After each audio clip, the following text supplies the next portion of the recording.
Up with us in the Valley today, my name is Alex Larson. Breaking news this morning, one man critically hurt after a shooting late last night in Cass County. The Cass County Sheriff's Department says multiple agencies responding to a report a man had been shot just before midnight. Authorities say initially there was a little bit of confusion on where that victim was, but law enforcement was eventually able to locate him on County Road 81. It's kind of near the KFGO building. Officials say the victim was awake and alert before being life-flighted to Sanford in Fargo. Cass County Sheriff Jesse Johnner spoke with us about the shooting early this morning. At this time, we feel that this is an isolated incident between two individuals who knew each other, and so we do not feel that the public is at risk at this time. The sheriff's office says the victim's name and age are not being released just yet. No arrests have been made. If you do have any information related to this incident, though, you are asked to get in touch with the Cass County Sheriff's Office or the Red River Regional Dispatch Center. That number up on your screen, 701-241-5800. On to national breaking news overnight. The Department of Defense says Khalid Sheikh Mohammed, the man accused of plotting the September 11th attacks alongside two accomplices, have agreed to plead guilty in exchange for life in prison. The pretrial agreement allows them to escape the death penalty. The men have been in U.S. custody for 21 years, mostly in Guantanamo Bay. Nearly 3,000 people were killed in those 9/11 attacks. A Moorhead man already sentenced for killing a taxi driver back in 2021 has now agreed to a plea deal on federal charges related. Those are 2 counts of interferences with commerce by threats and violence. Court documents show 21-year-old Willie Sparkman will admit to robbing 2 other taxis at gunpoint that year before the robbery that led to the death of 24-year-old Abdullahi Muhammad Abdullahi. Sparkman was sentenced to more than 12 years in prison for that crime. So far, no court date has been set for this latest plea deal. A man found guilty of first-degree premeditated murder had his conviction overturned yesterday by the Supreme Court of Minnesota. Court documents allege Ibrahim Isaac provided the ammunition to Idris Haji Muhammad as he killed a man in Moorhead. The Supreme Court of Minnesota overturning Isaac's guilty verdict, saying the circumstantial evidence was insufficient to support conviction. 28-year-old Abdi was murdered at Grifton Court's apartments on September 10, 2021. The judge now says a rational hypothesis exists that Isaac only learned about the shooter's plan after the murder happened. A Jamestown man now behind bars after a 2-week-long investigation into sex crimes with juvenile victims. A search warrant was executed at the home of 59-year-old Mark Windish yesterday morning. Windish was arrested on suspicion of gross sexual imposition, continuous sexual abuse of a child, and patronizing a minor for commercial sex activity. He's being held in the Stutsman County Correctional Center pending formal charges. The former Davies High School staff member accused of having an inappropriate relationship with a 17-year-old student is going to trial. 33-year-old Ashley Peterson was charged with 1 felony count of promoting a sexual performance by a minor and a misdemeanor count of contributing to the deprivation of a minor. Court documents say in May, a search warrant of the Snapchat accounts of Peterson and the 17-year-old shows Peterson had taken and sent nude photos of herself to the 17-year-old as well as several other students. The jury trial is set to start on October 30th. And storms last night knocking down a storage building at Blues Valley Campground near Frazee. Valley News Live spoke to a neighbor who saw the damage as it all went down. Debris everywhere. There was metal, tin hanging up in the high line poles, on the wires. Electric company was out there, getting it all under control. Campground officials say no one was hurt by that roof collapse. And turning our attention to what's happening right now outside and what's coming our way, let's send things on over to meteorologist Lisa Green. Good morning, Lisa. Good morning. Well, we're looking at much quieter weather. We're still feeling the influences of that storm system. We have some showers still ongoing in some of the same places that had damage from last night's storms and the afternoon storms as well.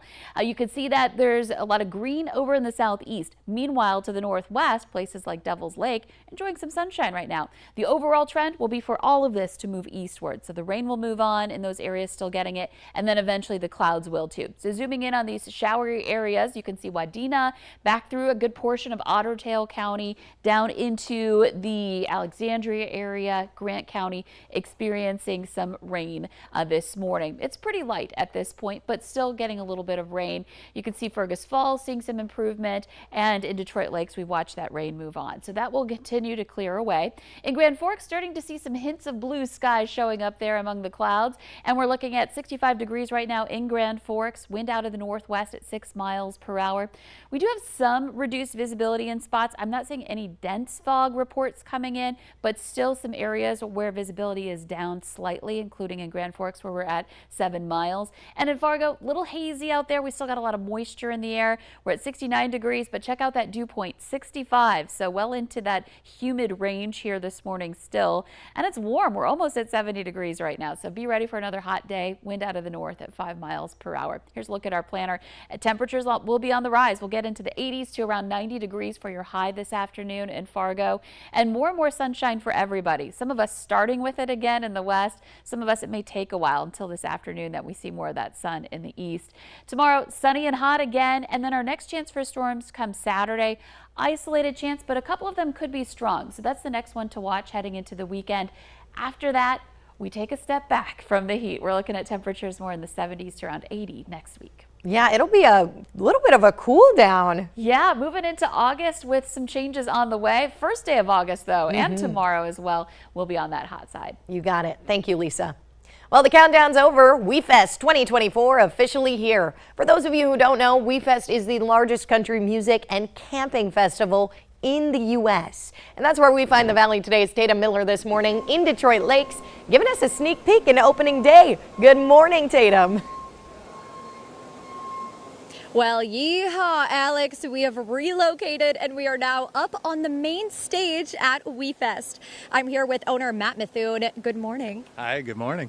Now, I know you're the owner, you're where it all began, so I kind of wanted to take a little step back into history. Can you tell me how this all started? Sure. Well, I am not where it all began. So, 1983, a gentleman named Jeff Krieger was looking for a site. First, actually wanted to do it in River Falls, Wisconsin, but then found the Sioux Pass Ranch, an old dude ranch, and thought it was a perfect spot. And so, yeah, we got involved a while ago on the land side, but then a few years ago took over production. All right, and you've certainly grown since then. So do you want to talk about what's new? Yeah, so every year we continue to make big improvements to the site. It's kind of nice owning the land and the festival so we can look very far out. This year we added the East Village, which is a pretty fun area, kind of a sports bar feel with a bunch of games outside the East Gate.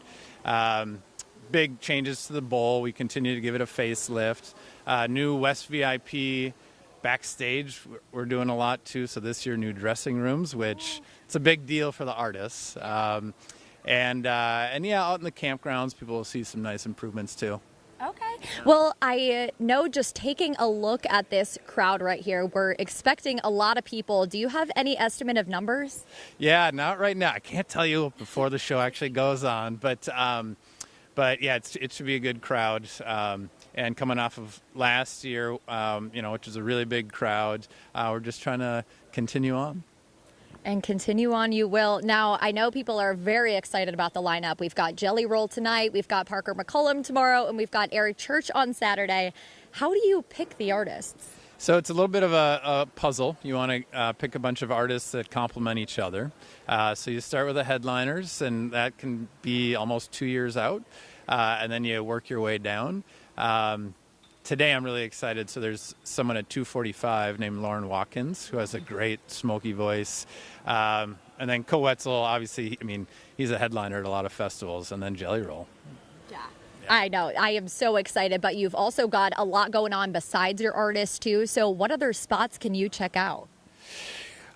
You mean at the site itself? Yeah, other areas to check out? Pony Club back there, yeah, so Prancing Pony. The Prancing Pony. So that Prancing Pony was, from the start, 83, and we rebuilt it. So it needed a little repair. So we rebuilt the whole building, put in a 2-level building, and the upstairs now is this cool lounge that's kind of over the backstage area that you can just hang out. And it's a pretty good site. You can look over the entire grounds. Oh, yeah, and that's actually where we are going to head next. So thank you so much for joining me this morning, Matt. And like you said, next we're going to be at the Prancing Pony. So I'll check back in with you in just a little bit. I'm Tata Miller for Valley News Live. Back to you at the studio, Alex. How cool was that? Thank you so much, Tatum. Thousands of athletes competing in Paris for the Olympics. For some mountain bikers, their journey to gold starts in Hopkins, Minnesota. Inside a non-decrepit warehouse, employees bird smokes make bike spokes, not the traditional kind you'd see on a mountain bike. The company says the materials they use are more sustainable and is one of the strongest materials in the world. 8 Olympic cyclists will be using the spokes in their races, and both men's and women's gold medalists have already used the spokes. All right, the Today Show and CBS Mornings are just about to start, but the Valley Today, that's going to roll on. More live up-to-the-minute news and weather coming up right now on the Fargo CW. But if you're heading out the door, make sure you take it easy. Get some water. It's going to be a hot one out there. And if you're headed out to WeFest, download that BNL weather app. We've got some thunderstorms we're expecting sometime this weekend. Check it out.